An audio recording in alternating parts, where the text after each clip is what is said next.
Really? You gotta be kidding me. All right, Bob. So we had this come out just yesterday. Let me see. Let me do this instead. Here we go. This article in Automotive News actually came out yesterday, and that it is the EV drivers struggle with declining reliability of charging network. And the reason I chose this as today's really got to be kidding me is because, the push for electric vehicles, it is one that, depending on which camp you're in, you think it's a great thing, a bad thing. No matter what camp you're in, you're going to need reliable charging infrastructure. This chart, Dad, shows you quarter over quarter the percentage of people who showed up, and we've got members of our own team at CarEdge who fill out these damn surveys, folks. The percentage of people who have shown up to charge at a public charging place and not been able to charge at all. Not that they went to a charger and it just didn't work. They weren't able to charge, Dad. And we've gone from, as there's been more adoption, it was 14.5%. We got down to 14.3%.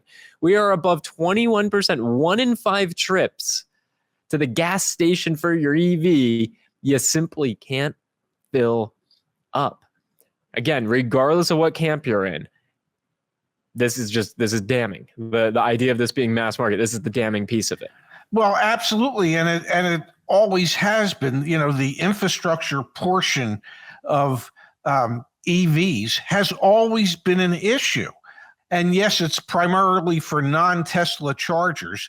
And yes, Tesla is the number one player in electric vehicles, but that might not always be the case going forward. And every vehicle manufacturer has committed almost, what was it, $500 billion towards continued EV adoption, which is great because, the government, the U.S. government, would like to see 50% of all new vehicles sold by 2030 being electric vehicles. If you can't charge them, why would you buy them? We are a country where people enjoy their freedom. They enjoy the fact that they can get in their vehicle and drive somewhere. We drove cross country. If you are trying to drive cross country in an electric vehicle, and you have to concern yourself with, well, will the chargers actually work at the charging station that shows that it's 10 miles down the road when I only have 10% of my range left? And then you get there to find out that it doesn't. That's an issue. I know the government is planning on investing billions of dollars into building charging stations nationwide and along, I guess, all of our interstate highways. But the question becomes, how quickly can you do it? Can the electrical grid sustain it? And if literally we're selling 8 million electric vehicles by 2030 annually, will there be enough infrastructure in place to be able to charge those vehicles if somebody's driving cross country or wherever they're driving? My suspicion is no. That's just my suspicion. I hope I'm wrong, but the best laid plans of mice and men or of governments is that the projections are always greater than what the reality is. The time frame is always longer than what they hoped it would be. Yep. And I think I've said it on this show, in 2030, if we're even at 30 or 35% of vehicles sold being electric vehicles, I think that would be a lot. I don't see it happening as quickly as those who are proponents of electric vehicles say it will. And I think a lot of those billions of dollars are going to get siphoned off, and nobody's really going to know where the money went because in many cases it won't be building anything that it was supposed to be building other than somebody's own personal wealth.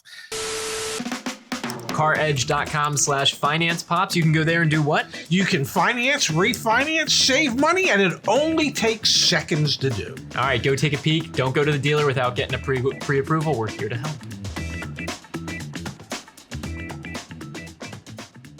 This is out of the state of New Jersey. Notice all prices and payments on new certified pre-owned and used vehicles exclude the following non-negotiable standard fees. So at this dealership, Dad, in New Jersey, no matter what, you pay a $1,000 lender fee. You pay a $1,395 pre-delivery fee. You pay a $399 internet fee, a $600 dock fee, a $389 theft fee. DMV fees are $400 with an asterisk. So this is the type of crap that we have to deal with at the dealership. Well, and if I may, we should create a notice for consumers that they can print out when they go to dealerships like this that say, notice, if you try to charge me, and then list these items, if you try to charge me for any of these items, notice, I am taking my wallet, my money, my business elsewhere. Okay? Because that's how you change behaviors. You stop buying at those type of dealerships. If people will continue to read that notice and then say, okay, let's see what kind of deal we could work out, as opposed to saying, okay, let me get back into my car and drive out, that's not going to. So we need the consumers to say, no, I'm not paying that. I won't pay that. I'll vote with my wallet, and I'll vote with my feet, and I'll go, even if I have to pay more, I'll go pay more to somebody that wouldn't try and charge me all these bogus fees, $1,000 lender fee. I mean, come on. You're making money on the back end of the loan from the bank. We need consumers. Walk. I mean, hell, don't walk, run. Get the hell out of there. Just say, bye-bye. I got my track shoes on. I need to get back to my car and find a more customer-centric dealer to do business with. This is a Kia dealership, and you know what I'm going to do after today's show? I'm going to go back on Twitter, and I'm going to tag at Kia America. I mean, it's Jersey City Kia. I mean, we don't care. This is what everyone should see. You go on their website, MSRP. Then there's $3,500 in dealer add-ons, VIN-edge, lender fee, pre-delivery inspection fee, internet fee, DMV. Who knows what happens when you actually go into the dealership to get the pencil? You know what I mean? This is truly atrocious. It is just the nerve, the absolute nerve of a dealership to do that and then try to justify it. If I was a salesman in that store when they came up with this, I would have walked the hell out. I would have gone and found a different store.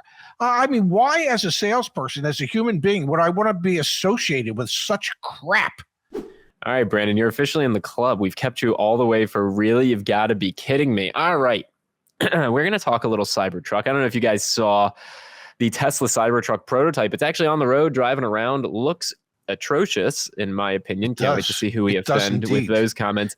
There's a reason, this is in Jalopnik, great article. There's a reason most car companies don't use stainless steel. Tesla has promised customers a Cybertruck since 2019. There are members of the CarEdge staff that are still waiting for their Cybertrucks. Here's why the very design of the vehicle may put those plans in jeopardy. Okay, so long story short, supposedly this thing's supposed to be built with stainless steel. Stainless steel costs more than the steel used in most automobiles because it contains chromium and often other ingredients like nickel and this word that are in high demand. Stainless steel's tendency to spring back to its original shape means it cannot be stamped into fenders and other parts as easily as the more pliable steel used by most automakers. It also requires special welding techniques. Tesla has shared virtually no details about how it will overcome the challenges of working with stainless steel, which includes safety. The steel used in most cars is designed to crumple in a crash, absorbing energy and protecting passengers. Stainless steel does not crumple as easily, exposing passengers to more of the force from impact. Now, my final comment here before I hear from both of you,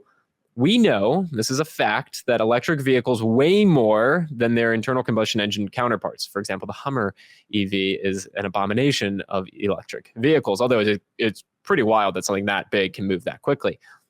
Tesla is not only coming out with an EV that's going to be heavy, it's coming out with a truck that looks like this made out of stainless steel. The really, you got to be kidding me here, is the fact that if these things ever actually do make it onto the road, avoid them even more than like a semi. Those things are just death machines. Imagine you're in a smart car, your Mini Cooper pop. Can you guys believe this stuff? Can you believe it, Dad? Well, with the self-driving being as good as it is, you don't have to worry about anything.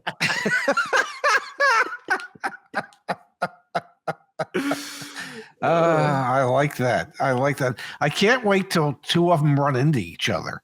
And neither one of them gives an inch. Okay. You remember when Elon said it was going to be $35,000? Yeah, but Elon said a lot of things that he didn't really mean. But won't it be interesting that if two Cybertrucks say had a head-on collision at 60 miles an hour and there's really no crumple zones, that the passengers from each would just end up in the other vehicle because they just go through the windshields. Yeah, the whole thing doesn't make a whole lot of sense, but then again, what do I know? I've proven over the course of my 71 and a half years that I don't know anything. Okay. If I was so damn smart, I wouldn't be doing this with you. Okay.